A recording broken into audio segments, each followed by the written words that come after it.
Let's talk a little bit about finances. I have been meaning to film this video for a while just because I wanted to just share my experience with living in New York and basically everything I spend in order to live in New York. If this is your first video of mine, my name is Sophia. I am a 23-year-old postgraduate living in New York, and I just wanted to give you a little bit of transparency because I feel like it's an important conversation to have, as so many people want to live in New York, or there's the obvious sentiment shared that New York is just a very expensive city, and I know there's probably a lot of you who are curious about how to afford New York. With that being said, everyone's life looks so different here. There is such a range of people who live in New York and people with different budgets, so this is just my experience. This is not the only experience. To give you some context, I moved to New York City in 2021. I moved for college. I went to NYU. I was very fortunate to have my parents help me out while I was in school. They covered tuition, they covered housing and rent, and they covered flight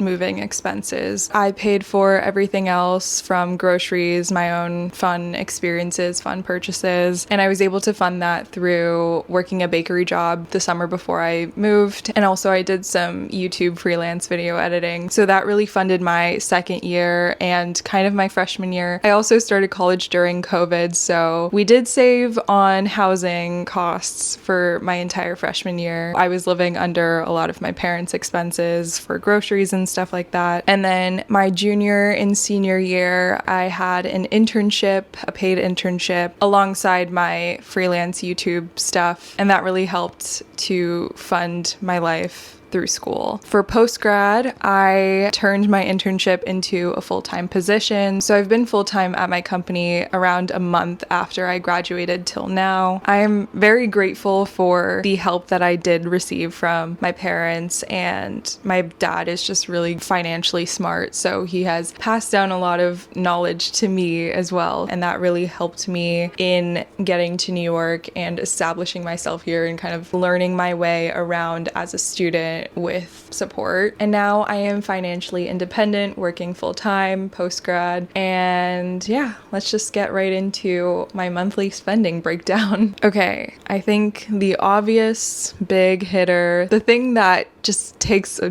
giant chunk out of my paycheck, is my rent. My rent is around $2,250. I am in a 2-bedroom, 1-bath situation. I have a roommate and we split all of the housing costs. That is honestly such a big thing here to save money, is share with roommates. It really cuts down on a lot of the rent and utilities costs. For utilities, it has a range. I don't know why Con Edison is kind of increasing prices on us. I don't know what's going on, but I've seen a lot of people have been dealing with that. But my utilities usually range from like 55 to 60. This past month was 100. I don't know what happened. For Wi-Fi, my share is $39.99. We have like the second upgrade on our Wi-Fi just because we both work hybrid, so having fast speed internet is really important for our jobs. Now, I know the rent and utilities is a very scary big number, but if you are planning on moving to New York, or if you live in New York yourself, the range of rent is very vast. There is way more expensive than this, and there's a lot less expensive. I also want to say I live in Manhattan. This borough specifically is one of the most expensive. There are so many different boroughs to live in, but we chose to live in Manhattan just for convenience of getting to work. Another thing is we do have laundry in unit and also a dishwasher, and there's just a lot of things about our apartment that we really liked, and it ticked off a lot of our non-negotiables.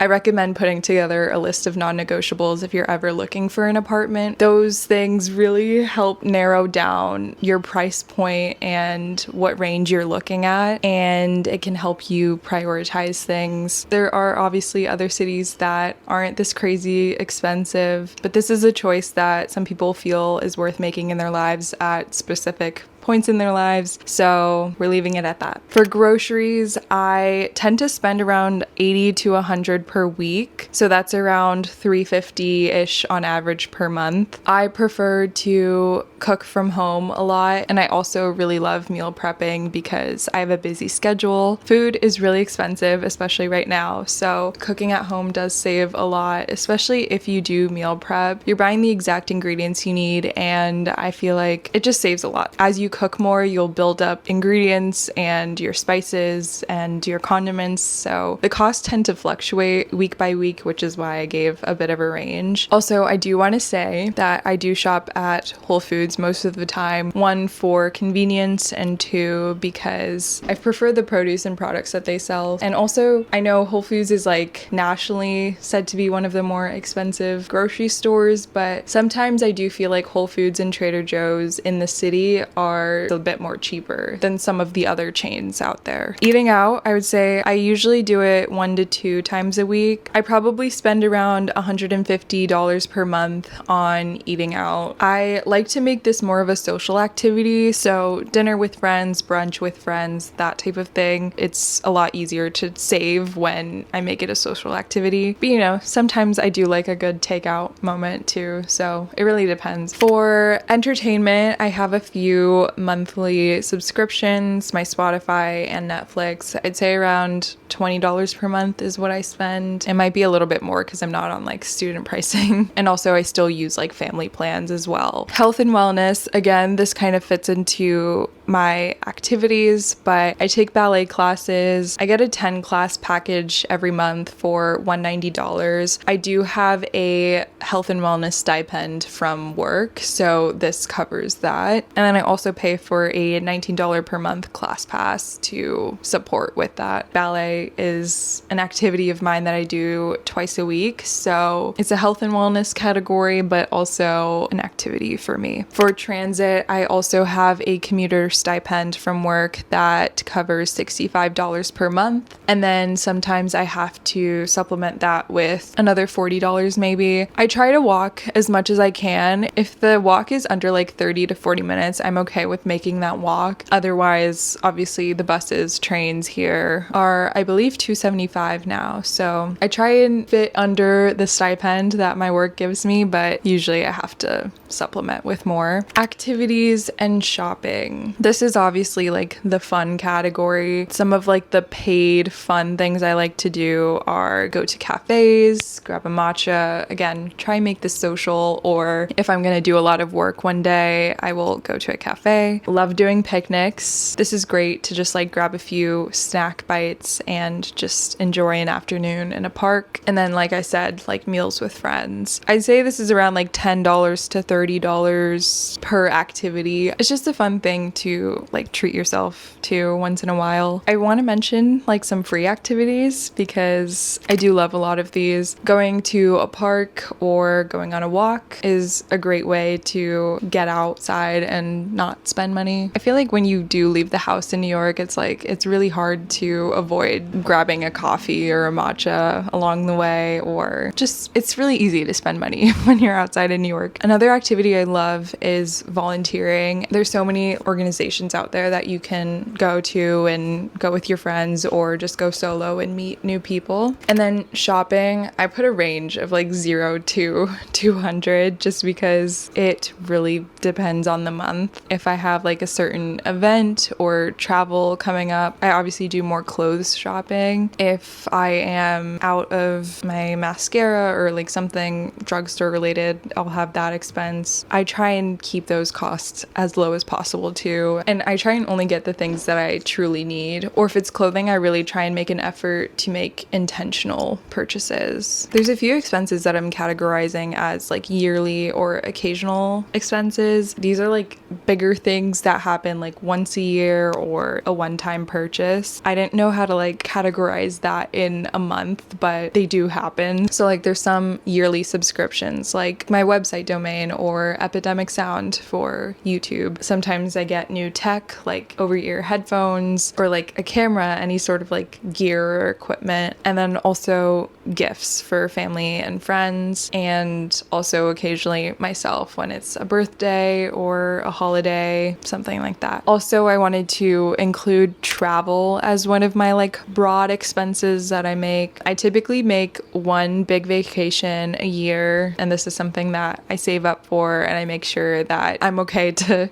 spend the money on that. And also, like, if I have friends who I can like train to, I will visit them if there's like a good round trip train ticket. And then also I fly home occasionally, and sometimes I do have to pay for those flights, but most of the time I am able to cover that through points because I do travel for work. That builds up my travel points, and then I also have a credit card that builds travel points. So that has been a big, huge help in my travel costs, is not spending a lot of money on flights. With all of those expenses, I am able to save. I'm not able to save as much as I want to, just because that is the current situation that I'm in. I personally think that is okay for me right now. Growing up, my dad has always helped me to build my savings and financial literacy and just like make the most of my finances. So again, that has been just really helpful to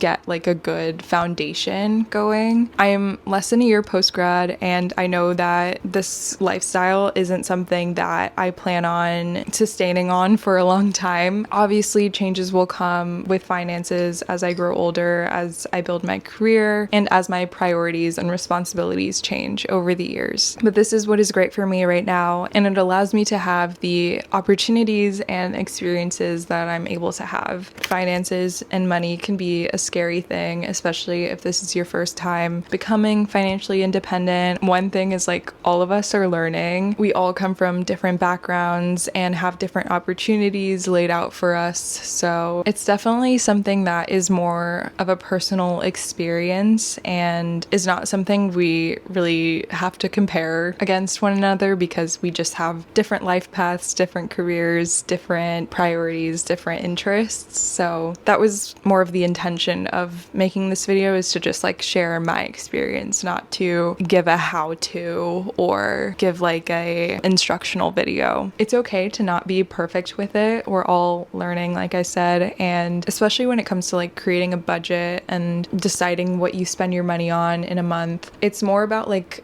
your intention versus being perfect at it. It's okay to like get a matcha when maybe you shouldn't have, or spend a little bit outside of your budget. Like, it all comes together, and at the end of the day, a few dollar differences aren't gonna like make or break your finances. And I think just as long as you're being responsible and you are aware of what you can afford and your financial goals, I feel like that is the most important thing. Thank you so much for watching. I hope this gave you a little bit of a glimpse into what spending is like in New York City based on my perspective. I appreciate you listening. If you have anything to say, let me know in the comments, or share, support this video, and also check out the rest of my channel if you would like to. I will see you very soon.